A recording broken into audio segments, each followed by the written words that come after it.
বাংলাদেশের সমর্থনে টি-20 বিশ্বকাপ বয়কটের হুমকি দিয়েছে পাকিস্তান। এ নিয়ে চূড়ান্ত সিদ্ধান্ত আসতে পারে শুক্রবার অথবা সোমবার। শেষ পর্যন্ত বিশ্বকাপে খেললেও ভারতের বিপক্ষে ম্যাচ বর্জন করতে পারে পাকিস্তান। পাকিস্তান কি সত্যি ভারত ম্যাচ কিংবা বিশ্বকাপ বর্জন করবে? এ প্রশ্ন করা হয়েছিল সেদেশের গণমাধ্যম হাম নিউজের সিনিয়র সাংবাদিক মুজাম্মিল সোহরাওয়ার্দীকে। হোয়াটসঅ্যাপে তিনি বলেন, আপামর জনসাধারণের বিশ্বাস পাকিস্তান শেষতক বিশ্বকাপে খেলবে না।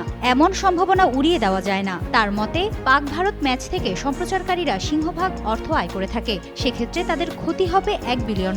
আইসিসির জন্য যা হবে একটি বড় ধাক্কা। কিন্তু বিশ্বকাপ না খেললে পাকিস্তান ক্রিকেট বোর্ড যে বিপুল পরিমাণ রাজস্ব হারাবে তার কি হবে, যা প্রায় 316 কোটি রুপি। মুজাম্মিল বলেন, সেই অর্থ সরকার পিসিবিকে ক্ষতিপূরণ হিসাবে দিয়ে দিবে।